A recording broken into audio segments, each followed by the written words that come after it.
अगर आपने iPhone seller horror story part 1 और पार्ट 2 नहीं देखा है तो आप उसे ज़रूर देख लीजिए, वरना ये स्टोरी आपको पूरी तरह से समझ में नहीं आएगी। पिछली वीडियो में आपने देखा था कि गुल्ली बुल्ली को ढूंढता हुआ उस जगह पहुंच जाता है जहां भूतनी ने बुल्ली को फेंक दिया था, लेकिन गुल्ली अपने दोस्त बुल्ली को गड्ढे से बाहर निकाल लेता है और उसे खींचता हुआ गाड़ी की तरफ ले जाने लगता है।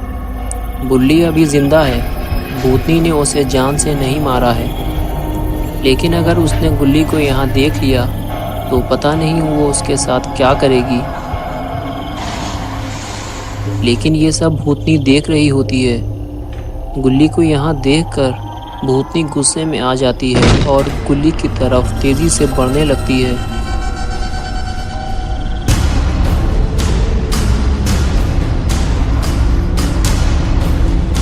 लेकिन तब तक गुल्ली बुल्ली को लेकर गाड़ी में बैठ चुका होता है। भूतनी को अपनी तरफ आता देखकर गुल्ली तेजी से गाड़ी आगे बढ़ाता है और वो भूतनी भी वहां से गायब हो जाती है। लेकिन थोड़ी ही देर बाद भूतनी गाड़ी के सामने आ जाती है, लेकिन गुल्ली भूतनी को टक्कर मारते हुए आगे निकल जाता है और वो दूसरा आईफोन भी वहीं फेंक देता है और उसे लगता है कि आईफोन दे देने के बाद भूतनी उसका पीछा छोड़ देगी। हाँ, हो सकता था कि वो अब गुल्ली का पीछा छोड़ देती, लेकिन गुल्ली ने भूतनी को टक्कर मार के बहुत बड़ी गलती कर दी है।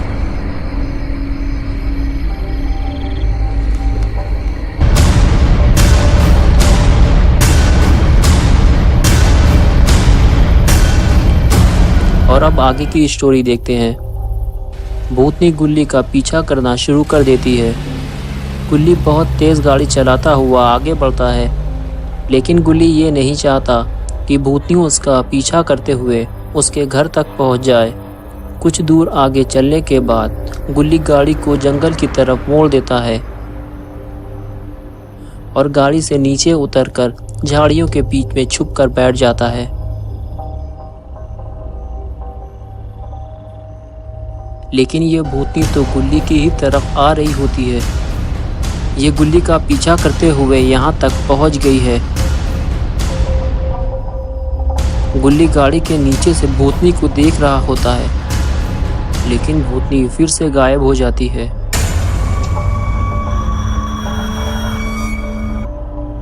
गुल्ली खड़े होकर देखता है कि भूतनी इधर उधर कहीं है तो नहीं, लेकिन दूर दूर तक बिल्कुल सन्नाटा छाया हुआ है। ये देखकर गुल्ली बाहर आता है और कुछ दूर चलकर गुल्ली रोड की तरफ देखता है कि कहीं आने जाने वाले रोड पे वो भूतनी उसका इंतज़ार तो नहीं कर रही।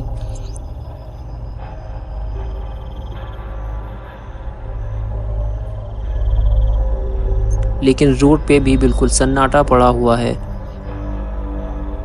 गुल्ली को लगता है बस यही सही टाइम है यहाँ से निकलने का, लेकिन तभी भूतनी उसके सामने आ जाती है और उसका गला पकड़ के उसे फेंक देती है।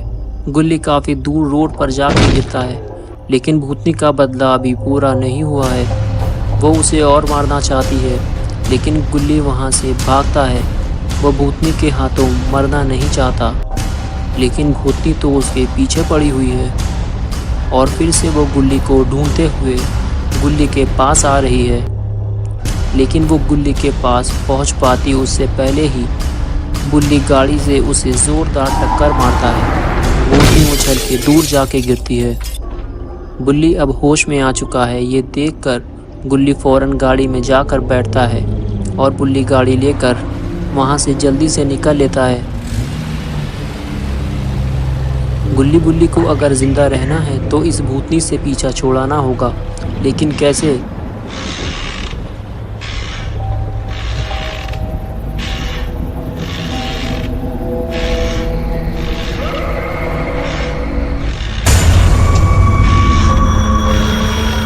तभी गुल्ली को याद आया कि बाबा ही इसका हल निकाल सकते हैं। गुल्ली बुल्ली दोनों ही बाबा के पास जाने के लिए तैयार हो जाते हैं।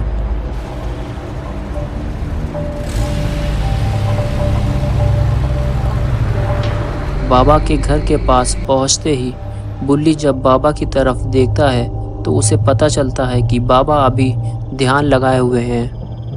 अब गुल्ली के पास सिर्फ 2 ही रास्ते बचे हैं। एक तो ये कि वो वापस अपने घर लौट जाए और दूसरा ये कि वो बाबा के ध्यान से जागने का इंतज़ार करे। तो वो बाबा के पास बैठना ही पसंद करते हैं और इसी उम्मीद में बैठे रहते हैं कि बाबा के पास वो ज़्यादा सेफ है। लेकिन भूतनी अभी भी इनके पीछे पड़ी हुई है और वो इनके पीछे पीछे यहाँ तक पहुँच गई है।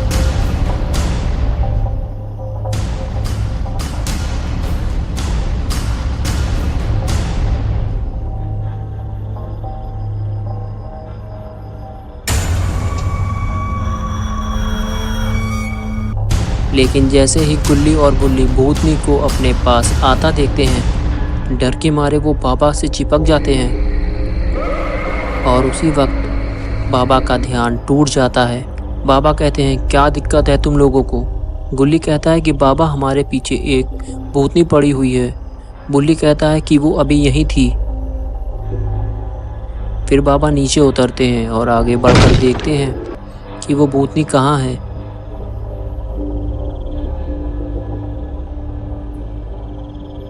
लेकिन आसपास तो कोई भी नहीं होता।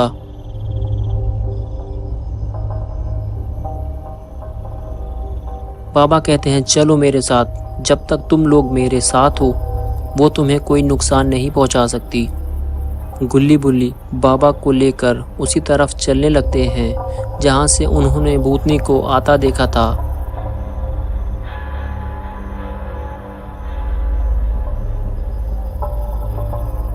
और तभी गुल्ली को कुछ दिखाई देता है, जिसे देखकर वो अपना हाथ ऊपर उठाता है और सब लोग वहीं देखने लगते हैं। ये वही भूतनी है जो गुल्ली और बुल्ली के पीछे पड़ी हुई है, लेकिन बाबा की वजह से वो गुल्ली और बुल्ली को कोई नुकसान नहीं पहुंचा पा रही।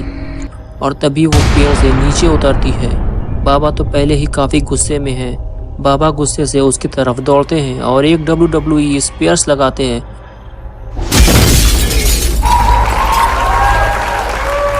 और भूतनी वहीं ढेर हो जाती है और गुल्ली बुल्ली खुश हो जाते हैं। फिर बाबा भूतनी को मारते हैं और पूछते हैं कि तुम गुल्ली बुल्ली को क्यों परेशान कर रही हो, जल्दी बताओ। भूतनी ने बाबा से बताया कि मैंने इन लोगों से आईफोन को वापस करने को कहा था, तो इन लोगों ने मेरा आईफोन फेंक कर तोड़ दिया है। मुझे 2 नए आईफोन चाहिए और फिर मैं वापस चली जाऊंगी। तभी बाबा ने कहा कि तुम लोगों से ज़रूर कुछ गलती हुई है, तभी ये तुम्हारे पीछे पड़ी हुई है। इसको अपने साथ लेकर जाओ और इसे 2 नए आईफोन दिला दो तो ये वापस चली जाएगी। अब मेरा काम ख़त्म हुआ, ये कहकर बाबा वहाँ से चले गए। बाबा के जाते ही गुल्ली और बुल्ली भी वहाँ से भागने लगते हैं, लेकिन भूतनी उन दोनों को पकड़ लेती है और हवा में उल्टा लटका कर उड़ने लगती है। तभी गुल्ली ने उससे कहा कि मुझे आईफोन स्टोर ले चलो, लेकिन मेरे पास तो पैसे ही नहीं हैं। कुछ ऐसा करो कि जिससे तुम्हें आईफोन मिल जाए और हमें तुमसे छुटकारा मिल जाए। तभी वो भूतनी गुल्ली बुल्ली को स्टोर के अंदर ही लेकर चली जाती है। भूतनी को देखकर स्टोर के सारे लोग डर के मारे भाग जाते हैं। इतने सारे आईफोन को देखकर भूतनी अपना वादा भूल गई है। उसने 2 आईफोन की जगह बहुत सारे आईफोन स्टोर से उठा लिए और लेकर जाने लगी, लेकिन गुल्ली बुल्ली कुछ कर भी नहीं सकते थे। उन्हें तो बस इस भूतनी से छुटकारा चाहिए था और वो भूतनी खुशी खुशी वहाँ से आईफोन लेकर चली गई। बुल्ली कहने लगा कि बाबा ने इसे 2 आईफोन लेने को कहा था। बुल्ली कहने लगा बस ये फिर से हमारे पास वापस ना आ जाए। लेकिन तभी गुल्ली बुल्ली को किसी के आने की आवाज़ आने लगती है, तो उन्होंने देखा कि वो भूतनी सारे साथियों को अपने साथ ले आई है और ये सब आईफोन लुटेरे हैं और आईफोन स्टोर में आईफोन लूटने आए हैं।